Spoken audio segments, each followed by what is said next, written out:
ہم پھر گفتگو بھی کریں گے ہمارے ساتھ. گفتگو کر لیتے ہیں اور ہمارے ساتھ موجود ہیں مینیجنگ مارکیٹنگ زرعی سروسز فوجی فرٹیلائزر کمپنی عبدالجلیل جالوار صاحب. تھینک یو سو مچ جلیل صاحب ہمیں جوائن کرنے کے لیے, بہت شکریہ. یہ بتائیے گا کہ جو فوجی فرٹیلائزر کمپنی ہے کسانوں کی کس طرح مدد کر رہی ہے کہ وہ اپنی خدمات صحیح سے انجام دے سکیں؟ اصل یہ کہ 1978 میں کمپنی وجود عمل میں آئی تو اس وقت سے ہی زرعی خدمات کا بھی شعبہ قائم کیا گیا تھا, کیونکہ ہم صرف کھادیں نہیں بیچتے ہیں اس میں, کیونکہ ہمارا ایگریکلچر کنٹری ہے. اس میں یہ کہ ہمیں جو ہمارا کاشتکار جو فصلیں کاشت کر رہا ہے ان کی پیداوار بھی بڑھانی ہے, ان کو نو ہاؤ بھی دینی ہے, کیونکہ دیکھا جائے ہمارا کاشتکار ان کی علم جو ہے وہ تعلیم یافتہ کم ہے, تو اسی لیے ہم نے وہ ایگری سروسز کا شعبہ بھی قائم کیا ہوا تھا. تقریباً ہماری جو پروڈکٹس ہیں اس میں مین تو یوریا ہے.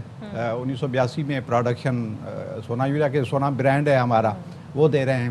یوریا میں 42 لاکھ ٹن سے زیادہ کھادیں ہیں, اس میں امپورٹ بھی اور لوکل مینوفیکچر بھی. وہ اس کو اگر آپ بوریوں میں کنورٹ کریں 50 کلو کی بوریوں میں تو 8 کروڑ 40 لاکھ بوریاں بن جاتی ہے سالانہ, جو کہ یہ ہم دے رہے ہیں. یوریا میں ہمارا مارکیٹ شیئر تقریباً 50% سے زیادہ ہے, تو باقی کمپنیوں کا 50% کے قریب ہے اس میں. تو اتنا ہمارا مارکیٹ شیئر ہے.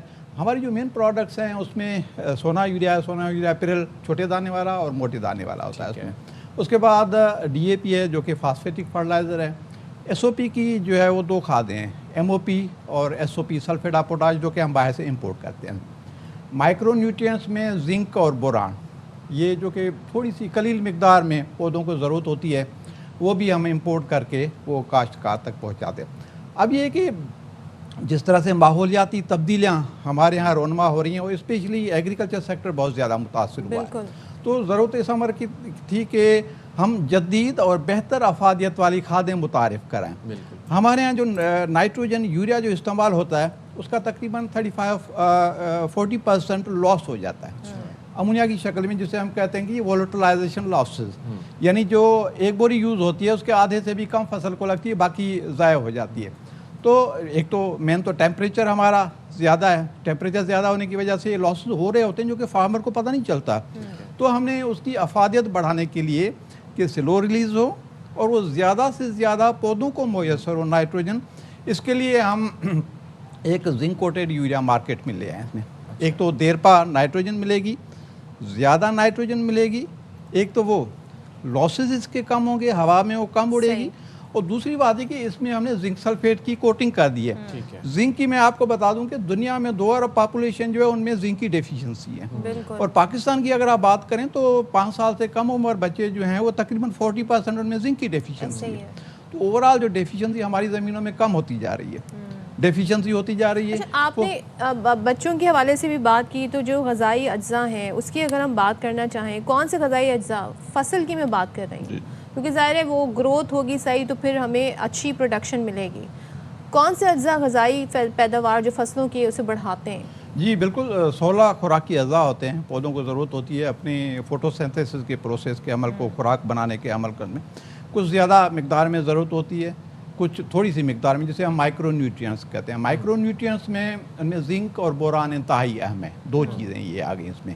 اس کے علاوہ جو ہم استعمال کرتے ہیں کھادوں کے ذریعے, اس میں نائٹروجن, فاسفورس اور پوٹاش, یہ زیادہ ہم استعمال. باقی ہماری زمینوں میں کچھ موجود ہیں, کچھ ہوا سے, روشنی سے, پانی سے مل رہی ہوتی ہیں اس میں. تو ان اجزاء میں سے کیونکہ 85% میں زنک کی کمی ہو چکی ہے ہماری زمینوں میں, تو اسی لیے اب یہ کہ مائکرو نیوٹرینٹس جو ہے تھوڑی سی مقدار میں ضرورت ہوتی ہے. فرض کریں زنک ہے, زنک آپ 6 کلو ہم ریکمنڈ کرتے ہیں کہ 6 کلو آپ نے ایکڑ پہ استعمال کرنا ہے, تو 1 ایکڑ پہ 6 کلو یونیفارم ڈسٹریبیوشن نہیں ہوگی. تو اسی لیے اس پہ زنک کی کوٹنگ کی جائے تاکہ فرٹیلائزر پہ وہ یونیفارم اس کی اسپریڈ ہو سکے, تاکہ یکساں طور پہ پودوں کو وہ میسر ہو سکے. اس میں ایک بات بتائیے گا کہ مٹی میں کھادوں کی کارکردگی کو کیسے بہتر بنایا جا سکتا ہے؟ اس میں یہ کہ پہلے تجزیہ اراضی کی جائے, اس میں وہ ہم بلا معاوضہ سہولت دے رہے ہیں. جس طرح سے ہیلتھ اسکریننگ ہوتی ہے اپنی ہیومن باڈی کی, اس طرح سے سوائل میں بھی اسی طرح سے ہوتی ہے. تو سوائل پہلے سے ٹیسٹ کر لیں, ہم فری آف کاسٹ وہ سروسز بلا معاوضہ دے رہے ہیں, وہ آپ پہلے ٹیسٹ کرا لیں. جو بھی کاشتکار یہ پروگرام ہمارا دیکھ رہے ہیں وہ ہمارے ڈیلرز ہیں, وہ نزدیکی ہیں, ان سے رابطہ کریں, ہم سے رابطہ کریں, تو فری آف کاسٹ بلا معاوضہ ہمارا نمائندہ آ جائے گا, سیمپل لے جائے گا,